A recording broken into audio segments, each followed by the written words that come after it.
Hello, this is Brian. Today is Saturday, October 9th, 2021.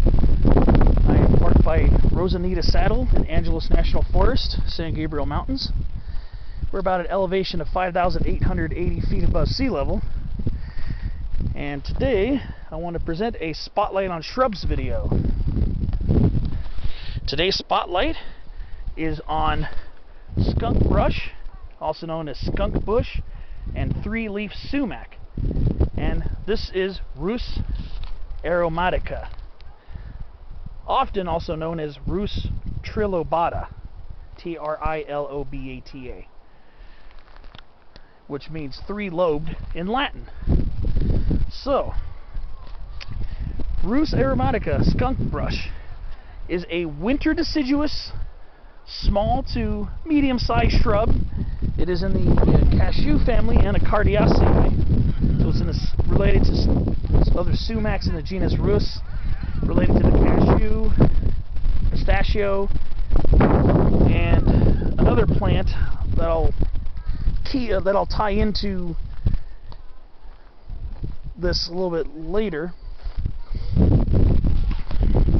So the three lobes from the alternate name Rhus trilobata might be somewhat misleading depending on how you read into it. Now, this plant's leaves are compound. In other words, the entire leaf is divided into leaflets.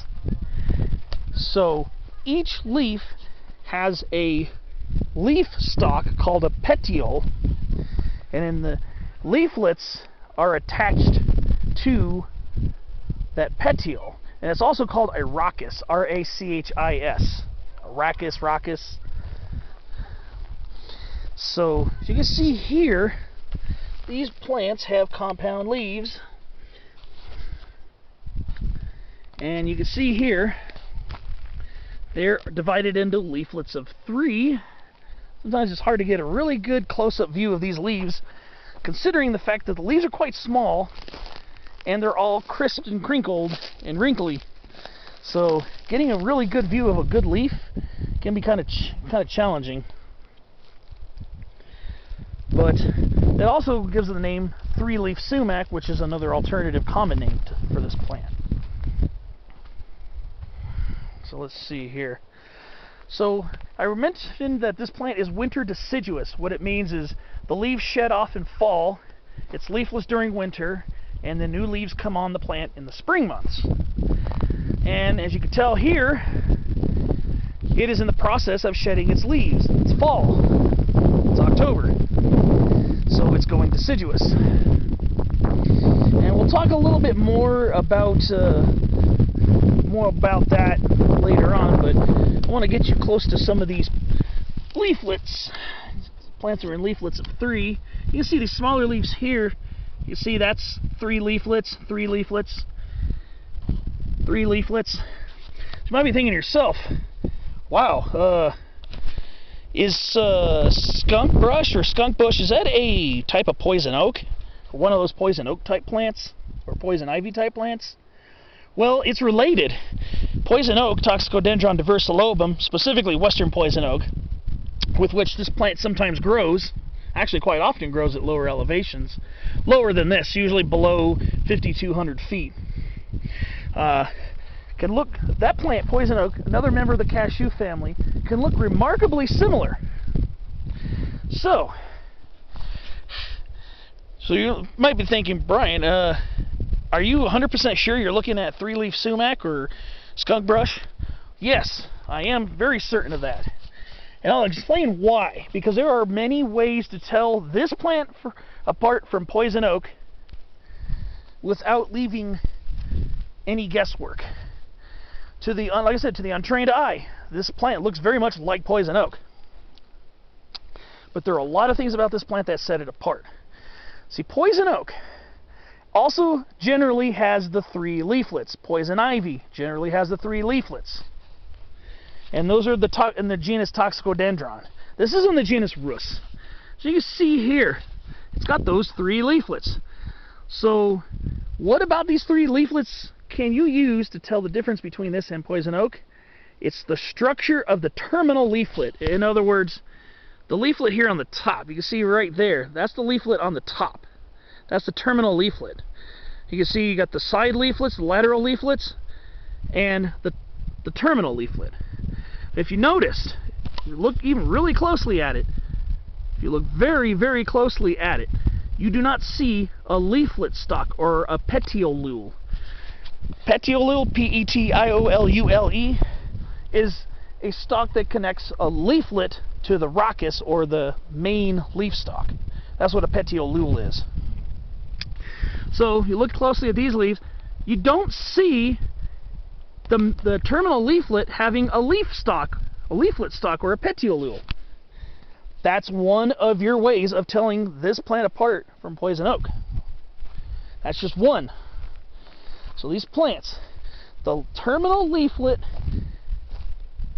does not have a super noticeable leaflet stalk. Again, we're looking at some of these here. No leaflet stalk, no petiolule, no petiolule. So that's one way to tell this plant apart. So, there are other interesting features of this plant that also set it apart from the Toxicodendron genus. Now,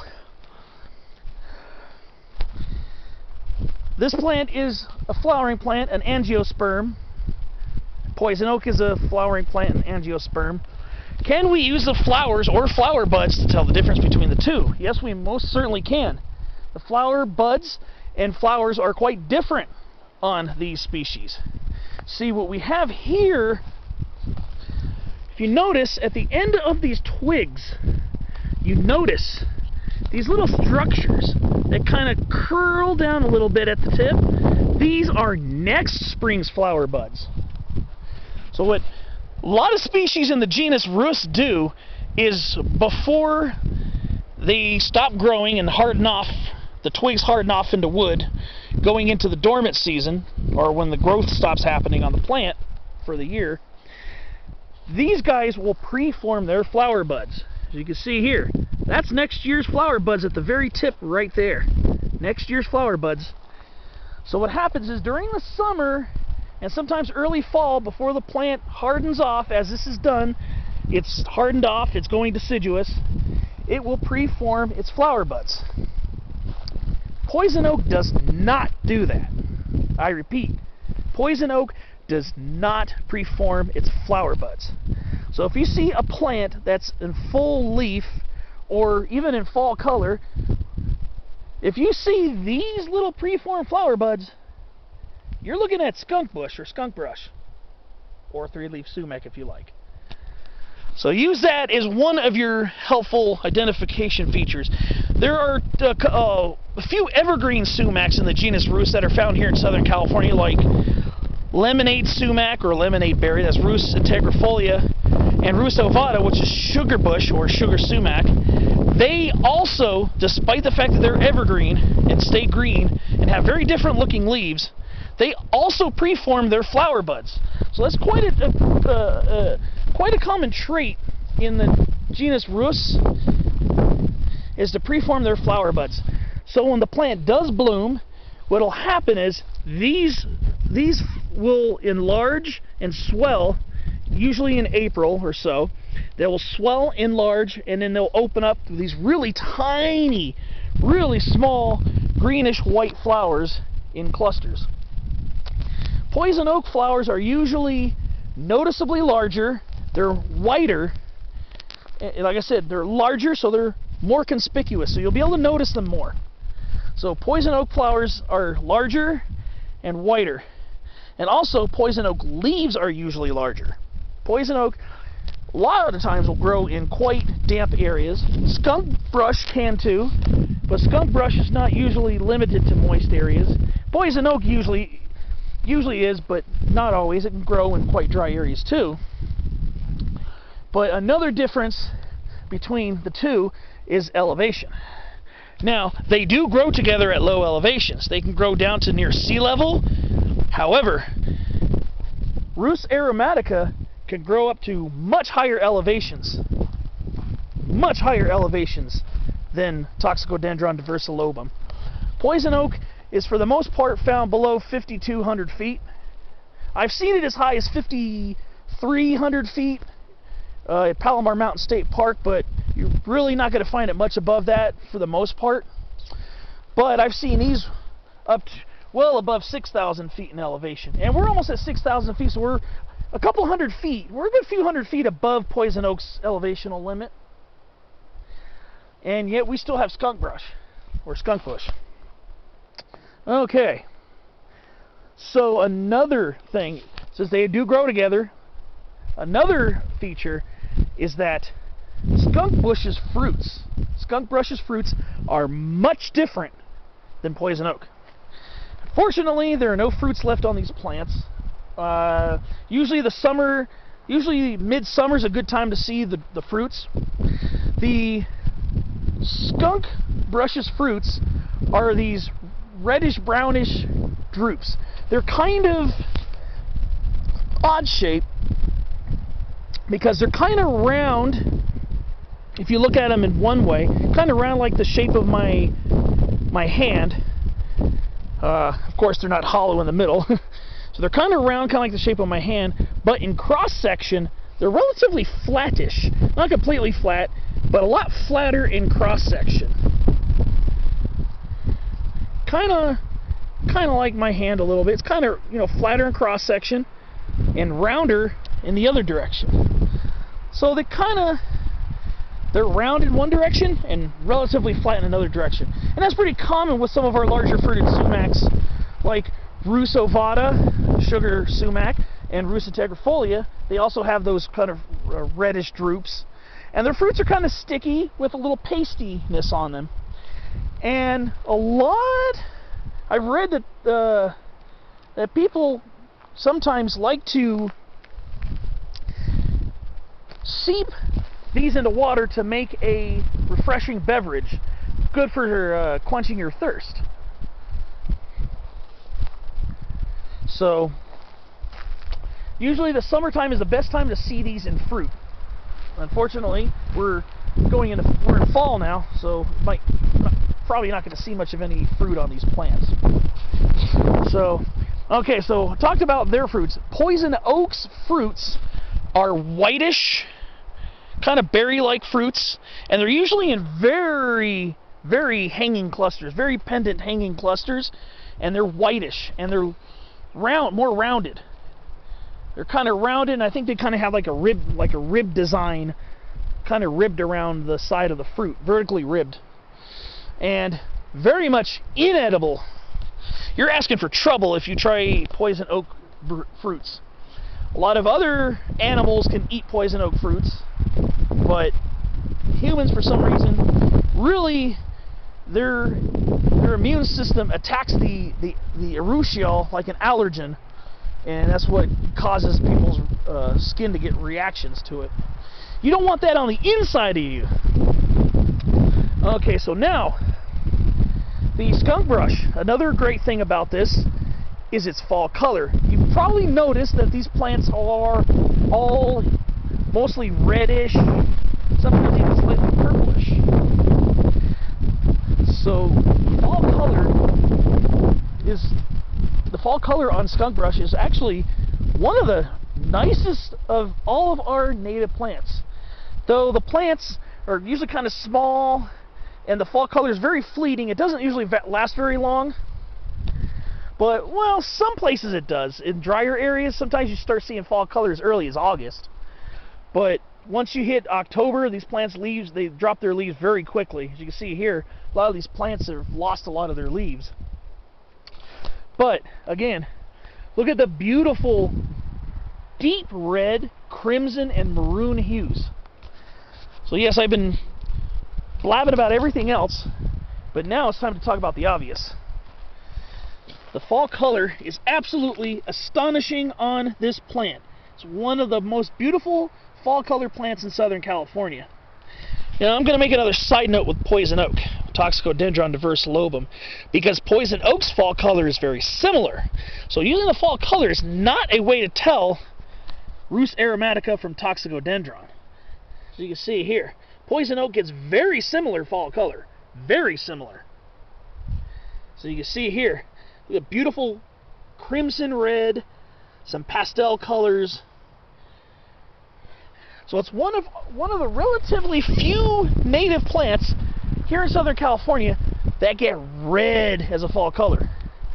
When we're talking about fall color here in Southern California, especially with like the willows, the cottonwoods, the oaks, usually yellow, different shades of yellow, anywhere from golden to tawny yellow, and then the sycamores go from yellow to orangish brown when the leaves start drying enough.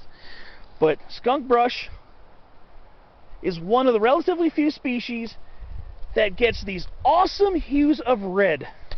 This is one of my favorite fall color plants. I wish I would have gotten seeds this year to try to sprout these plants, because even in lower elevations the color can still be quite enchanting. So that's a beautiful bush right there, skunk brush, Rhus aromatica. Okay, so we're not quite at the end of the video yet. It is a plant you're going to find quite a bit here in the United States. Like I said, some people list this as Rhus trilobata for the 3 lobes on the top leaflet. The top leaflet is often 3-lobed. That's where I believe the name comes from. The terminal leaflet often has 3 lobes on it. You can kind of see here. The top leaflet's usually kind of divided, well, not divided, but lobed in 3s. So it is a plant that's found in quite a bit here in the United States. They used to separate Rhus trilobata from Rhus aromatica, but now a lot of people call it as one. Most people list it as Rhus aromatica. So now, another obvious feature of this plant is how it starts off at the bottom and it kind of sprays out. The branches kind of spray out all kind of like these little canes. They kind of spray out and curl downward at the end. That's another feature very common to skunk brush that's usually not quite so prominent in poison oak. So on younger and more vigorous stalks, they spread out, they jump up and then they kind of curl a little bit sideways. That's on a lot of the more vigorous branches.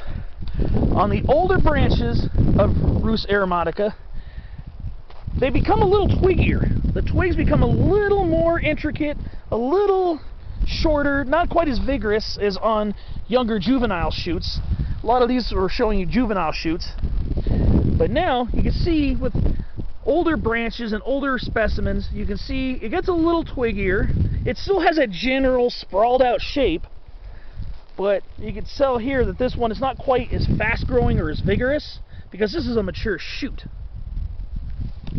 That's quite common with Rhus aromatica, is that it kind of sprawls out, and they often form these very dense, very large colonies. As you've noticed, it's very dominant in this little meadow-like situation. So habitat for skunk brush, you can find them in quite a wide variety of habitats. Meadows, like this, disturbed areas, they do take over quite frequently in disturbed sites, and they also can be found with poison oak in coastal sage scrub, chaparral, lower elevation conifer forest, mid-elevation yellow pine belt, near creeks and moist areas, and then also on drier uplands. So like this meadow's kind of a drier upland right here. And you can find it in, like I said, mid-elevation yellow pine belt above the poison oak level. So it occupies quite a wide variety, and it also likes the edge of woodlands too. You'll quite often see them at the edge of oak woodlands and other types of woodlands as well. The edge of chaparral, and sometimes in the chaparral. So it's one of the relatively few winter-deciduous species of chaparral shrub when it does grow in the chaparral. Well, I think I've yacked on quite a bit about the skunk bush or skunk brush. I really hold this plant in very high regard. It has some of the most brilliant fall color of any species here in Southern California. So come check it out. Rhus aromatica, skunk bush, 3-leaf sumac. This was Brian's Spotlight on Shrubs. I do appreciate you watching, and I hope you found this entertaining, informative, interesting, and very helpful, especially with poison oak. Thanks for watching, and I'll see you on another Spotlight video.